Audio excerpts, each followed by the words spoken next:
go, man. I like the energy. All right, so look, we're gonna kick it off from the most massive trade I probably seen in my lifetime, for real. And it came out of craziest. I think before this trade, the craziest one that coming out of nowhere was the Kawhi Leonard and Paul George trade. That caught me off guard. And then the Chris Paul trade that got vetoed, right? But that's nonetheless. But this trade right here, we got Luka Doncic no longer with the Dallas Mavericks. He is now wearing LA colors. We're not talking about Clippers. We're talking about the Lakers. All right. So here's the trade details right here. It was a 3-team trade between the Lakers, the Mavericks, and the Utah Jazz. All right. The Lakers received Luka Doncic, Maxi Kleber, and Markieff Morris. The Mavericks received Anthony Davis, Christie, the Lakers 2029 first round pick, and the Utah Jazz, who just hoarders of the NBA. All right, I guess you can call them, right? They got Jalen Hood. They got 2025 second round pick from the Clippers. They got the Mavericks 2025 second round pick. So we're gonna kick it off with you, Dave. I mean, you Dave Doghouse. You got a special episode, 50 episode. You got a lot in your mind. So Dave, tell me about your reaction to this trade. Well, first I gotta address Blaze because Blaze thought that I came into the chat and saw that you posted it and just rolled back out. I was clearing my notifications, so I didn't know what was going on during that time. But when I woke up, I saw the notification on ESPN, and I was like, "Man, it's a joke. This is no way this is true." I go to all my sources. All my sources have it, and then I go in the chat, and I'm like, "Man, this really happened." What was the GM Nico Morrison thinking when he made this trade? I didn't understand this. Luka, who just got his team to the NBA Finals last season with Kyrie Irving and Derek Lively, PJ Washington, like these guys made it to the finals last year when people thought it was going to be either OKC or Denver or Minnesota. No one thought that Dallas would be able to make it. And lo and behold, that's who got to the finals this year. And now he's been out. He only played 22 games this year. But in those 22 games, he's averaging 28 points per game. He's averaging almost a triple-double. And now he gets traded to the Lakers. And then the crazy part is, it's not like the Lakers approached the Mavericks. He approached the Lakers. And it's the only team he approached, which is even more crazier. And you only got a first-round pick and 2 players for Luka Doncic? That's all you get? I know we're going to talk about the Fox trade in a little bit, but Fox got traded for more than what Luka got. Are we serious right now? I know a lot of people don't know this about Nico, but when Steph Curry was actually going for a shoe deal, he was already signed with Nike, and they were supposed to present something for him to be able to get another shoe deal and have his own signature shoe with Nike. Guess who was the person that presented it for him? It was Nico. The same guy that messed it up where Steph Curry just traded away Dallas Mavericks franchise player to the Los Angeles Lakers. Not only did he trade him, he traded him within the Western Conference and to the Lakers out of all teams. I don't know what was on his mind. I heard that some people were talking about maybe it's because of Luka's weight, but that weight wasn't the issue last year when he got it to the finals. And I mean, we all know he was he was drinking beer during that time, so that didn't change anything. And honestly, I mean, if weight was the issue, then why did Jokic win the finals just a couple seasons ago? I don't think that's a big issue for Luka. He still plays his game. I understand that he has injuries right now, but that's never for him as far as his career totally. So I still don't understand it. But I do like this though. I like the fact that you got Anthony Davis. So now you have Anthony Davis who's going to play his primary position, playing at the 4.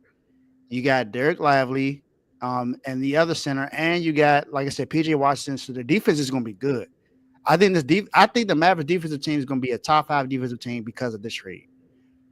Now, if you look at the overall, like as far as the next 5 years, next 10 years, I think the Lakers obviously win that trade because they got the franchise future for the Lakers. But right now, crazy enough, I think the Mavericks won this trade because they have the team they still have a team that's good enough to go compete and win now. because you went and got a defensive player in Anthony Davis, who's a top 5 defender in the league. He's a difference maker, and he's been healthy the last few seasons. And he already won a championship with LeBron in 2020 in the bubble. He last year and this year he's had MVP type games, and then you still have Kyrie Irving, and he's eligible for an extension now. And the other thing that's crazy about it is you trade away Luka, and now he doesn't get the Supermax extension because you traded him away. So not only did you do that, you messed up his money, and he just paid $15 million for a house last week in Dallas. Now he's in LA. It's crazy. And then he been calling Luka, but Luka ain't been answering. I don't blame him. I wouldn't want to hear nothing from you either. I wouldn't want to hear nothing from you if you didn't call Tyrone. Call somebody. Call collect. That's what you're gonna have to do because it ain't gonna work. But this is by far the most mind-boggling trade I've ever witnessed in my entire life. It's been crazy. I don't know how this is gonna work out, but like I said, I think this works out for the Mavericks right now. For the future, I don't know, but at least for this season, I think they're still gonna be able to compete. They're gonna be a top 5 team in the West. If you listen to what Charles Barkley did, Charles Barkley, but Stephen A. Smith said they can be the best team in the West. I don't know about that because OKC is still there. You know, Houston is still playing well, and Houston is a young team. Don't get me wrong, but they are number 2 in the West. You got them. You got Memphis. You still got other teams in the West that's gonna make this hard for them. But defensively, it's gonna be nasty. And then you got to think about the pick and roll situation with Kyrie and Anthony Davis. That's gonna be nasty as well. So I like it. As far as for this season, it's just the future that questions a little bit for me. I think the Lakers win it. We had one. Super chat. Of course. He just the man with the the syndrome. He the main character syndrome. He just had to do. Shout out to Kevo. Shout out to Kevo. $4.99 super chat. What are we to be a diehard Eagles and Mavericks fan? Emotional roller coaster, but Eagles in 1 championship and Mavs in 5 all playoffs. Eagle horse. Shout out to R2L, #1 show on the net. Yeah, I don't know about the Eagles winning a championship this year, but hey, you got there. Congratulations. I'm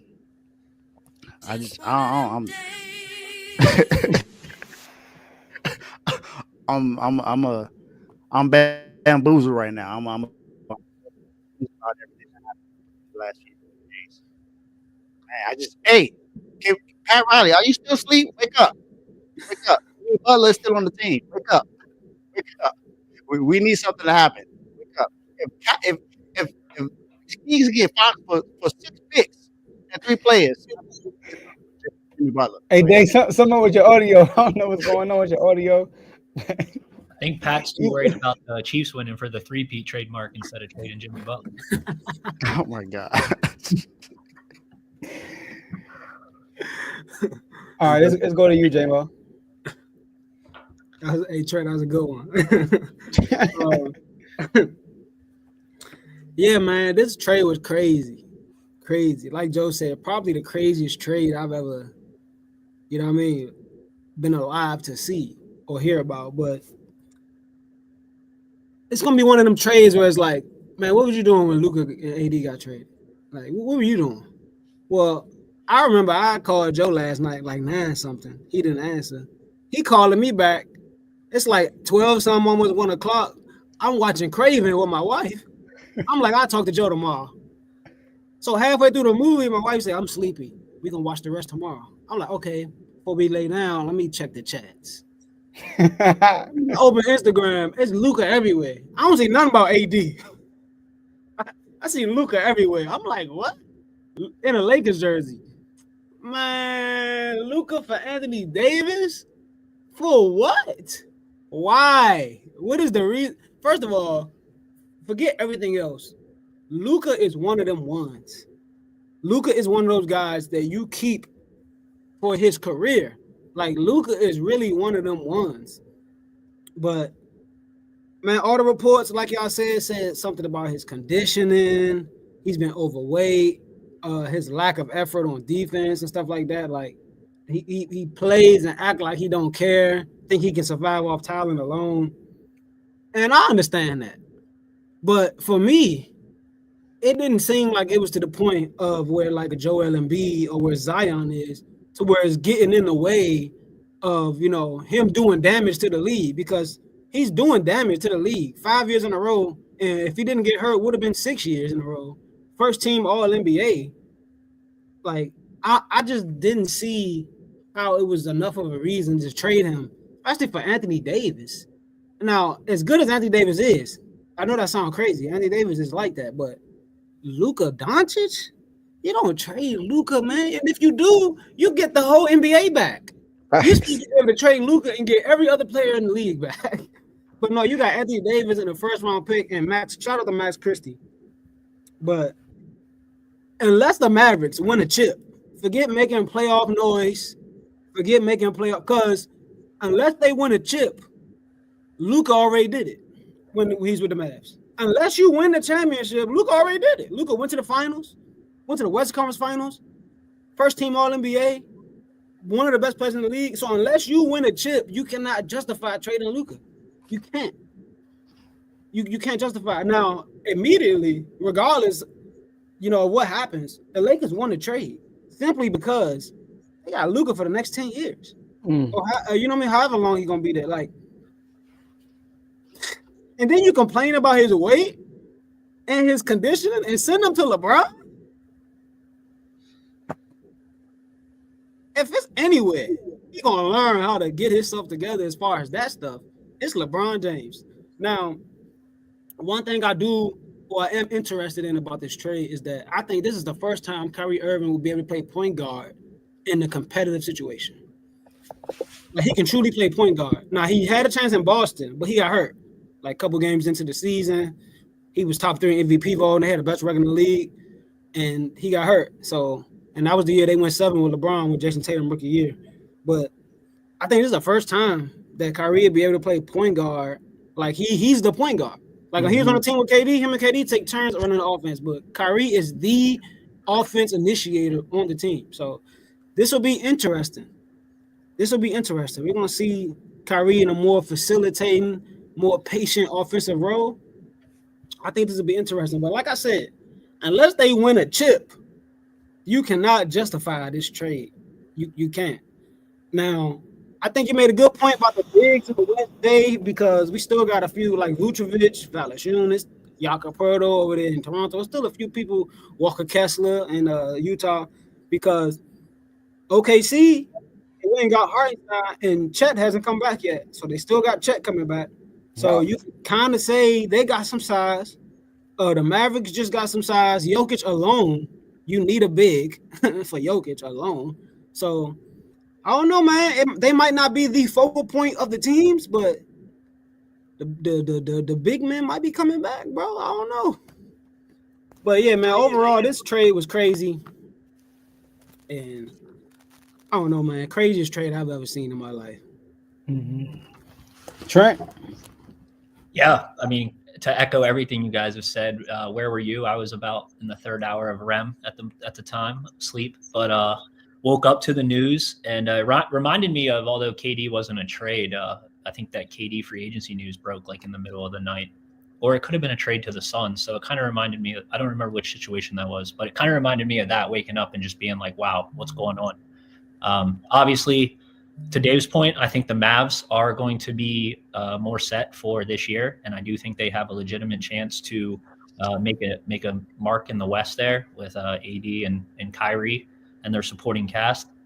But really, the big thing is, Luka. He's a top 2, 3, 4, whatever, go argue, player in the league, and he's at his age. A trade like this should just really never happen. But to that point, what I want to talk about is the fact that this whole relationship with Nico and Pelinka is just it's crazy to me, because I think what's going to happen is, as time goes on, more about this trade is going to come out. But to echo all of you, especially Jemo, is why not go get more? I mean, this just seemed like a secret. I'm going to text my friend and help out my friend, and we're not going to go look at any other options. And we're worried about the word getting out. Well, guess what? If you're going to trade an international superstar, word has to get out that you're shopping him. You can't just call the line and say, hey, we're going to go give him to the Lakers and not let anyone know about this. When LeBron was 18 years old, the Cavaliers sat him down and said, you're going to be a part of every decision we make in this franchise. So as much as we've heard about LeBron wanting to play with Luka, I think it's going to be a great match. It's going to be fun. It's going to be exciting. The rumor came out that we didn't want LeBron to know because him and Anthony Davis are friends. I don't know if I buy that. I don't know if I buy that at all. Shannon Sharp said earlier, 2 people can keep a secret if one's not alive. And I agree with that. So, yeah, I think it's a really interesting scenario. There's a lot of I'm not going to, go into all the conspiracy and stuff behind it, but there's definitely some rumors about Mavs ownership not wanting the team in Dallas anymore, and maybe this is a move to get him to Vegas. But you never know. That's all just hearsay and not something to really dive in at this point. But Lakers are obviously set for the future. They're going to have their star. They got their LeBron, their Kobe, their Magic. They got their guy. So they're going to be marketable. They're going to be the Lakers. People are going to tune in because Luka's playing and he's one of the best players in the league. I don't think it's that bad for the Mavericks. Obviously, if you're a Mavs fan, Luka was untouchable in your eyes, and he was your guy. But the Mavericks, I think, benefit more in the now, and the Lakers are going to, have to kind of ride that future, and we're not going to know until it plays out. So I'm interested for both teams. I think Luka again is generational, and he's younger than AD, but the way AD's been playing defense and playing, if he can stay healthy, he's a top 20, 25 player in the league as well. So, yeah, I just want to, I feel like it's a net positive for the Mavericks. And then it's kind of just, a massive, massive win for Lakers fans. I mean, the bus family, they're not like these other owners that, have other companies. The Lakers are their life. So if they want to go make a move, you got to do that. Luka Doncic is your guy. Woo! Crazy trade. The Lakers. First of all, I want to say this. Although I'm a Sacramento Kings fan, Trent, also a Kings fan. Shout out to Trent. This is good for the NBA. It is. It's good for the NBA. It's good to see the Lakers with a superstar that is young, that you think he can help them win. No shot to LeBron James. Like LeBron James, when he first got there, it was that feeling. But now we got the point where like, they not gonna win. That's what we got right now when it comes to the Lakers. But with Luka there now, maybe not this year, but the years going forward, we will have that feeling like they have a chance to win the West. But listen to the Lakers, y'all. George Mikan, Jerry West, Wilt Chamberlain, Kareem Abdul-Jabbar, Magic Johnson, Shaquille O'Neal, Kobe Bryant, LeBron James, Luka Doncic. First team All-NBA. Constantly, every year. Book it. First team All-NBA. All right? No matter what the situation is, first team All-NBA. When I first heard this news, everybody talked about what they were doing, all that stuff. Me personally, I went to sleep randomly. Like, I was just, like, I wasn't trying to do this. Like, at 8 o'clock. I mean, God knew the news was going to come out, so he put me in a deep sleep for 2 hours. I woke up about 10 o'clock. Everybody sleep. Heidi sleep. Kids sleep. I'm like, what's going on? Why it's early? I'm like, I haven't watched a movie. I turn on Netflix, and I saw Inception. I'm like, I've seen it before, but I ain't really understand the ending. Let me watch this again. Watch the whole movie. Soon the movie was over, the news broke, and then they was sleep. They know me on top of this, but he was asleep this time, and thankfully I was up. I put it in the chat. Nobody was responding. Literally, nobody saying nothing. So that's why I called J-Mo. I'm like, can somebody talk to me about this? I called him. I'm like, I can't believe nobody responded. Out of nowhere, the chat was lit for from the time the trade happened to 4 o'clock in the morning. Literally, everybody was just talking about it. We were up talking about it constantly. Like it was 2 p.m. So this is the wildest trade in NBA history, probably in sports history for real, because you're trading a guy who didn't even reach his. Think about this. He didn't even reach his prime yet. Luka will be better. Luka hasn't learned how to really win yet. He's still in that stage when he's learning how to win a championship. right? And like J-Mo said, you sent your issue with him is he gained 270 pounds. He don't have the discipline, whatever, all that stuff, right? He not a franchise player, but you sent him to the prime example of what you didn't like him to be. LeBron James, who also found about, I want to play with Luka Magic, all that stuff, right? So you talking about revenge. You talking about success is the greatest revenge. Luka has the greatest opportunity, and in the same conference, Luka has the greatest opportunity to tell Nico Collins you were wrong. And he also said in the press conference, "Time will tell that I'm right." He said that. If y'all watch that press conference, Jason Kidd looks. If y'all watch Jason Kidd the whole press conference, he looked like, "Why am I even here, man?" Like I got a feeling J Kidd wasn't fully a part of this. And then when he said, and he fully respects our decision, or he fully on board, you can see J Kidd was Like, no, I'm not. He was like, like, I ain't nah, part of boy. this. Nah, I ain't part of this. And then here's the crazy part. I was killing Mark Cuban. Why would Mark Cuban do this? He sold the team, but he was in charge of the operations of the organization. Sham said that he was shocked, and he texted Mark Cuban, and Mark Cuban said, "It makes two of us." He didn't know either, which is crazy. So, Mark Cuban, I apologize, because I was going crazy on you in the chat. Like, why would you do this? It's crazy, right? So that's that. Now, I think the Lakers won this trade, and it's because what J-Mo said. Yes, right now, today, the Mavericks are better. They are, because I don't see Luka and LeBron being a great fit to win a championship. They don't have no big right now. I just don't see that, right? Now, can they win games, all that stuff? Yes, but both of them are better. LeBron was at his best to me when he's the ball handler. His best you get when they win a championship. What was he? The point guard. He the man. He was dominant with the ball. They had those bigs and all that stuff. When he was all ball with Westbrook, that was probably their worst year since he's been a Laker. They didn't make the playoffs that year, matter of fact. So he did lead league in scoring. I think he led league in scoring that year, points per game. Embiid stole it because he played more games. But LeBron James is not the best player you could be for your winning team as a shooting guard, as a point guard. And Luka, I can't even imagine him playing all ball, to tell you the truth. So, but the Mavericks, they do look good right now. I'm not gonna lie, but they not better than OKC. Let's not get it twisted. OKC, Stephen A. tripping. OKC defenders from top to bottom. If Chat healthy, they're gonna be tough to beat. And I'm talking about the Celtics too. They're gonna be tough to beat, right? So, but the Mavericks, AD can finally play the position that he been begging the Lakers to play him at, which is the four. Because I was thinking, I'm like, dang, they got Gaffer and Lively, and then light ball his head. He wants to play the four. Like that's when he at his best. So, and then you playing with Kyrie. I believe Kyrie is a great leader. I feel like the whole team respects Kyrie. Kyrie is all about winning, So I think it's a good fit. And then one thing about Luka, we all know Luka.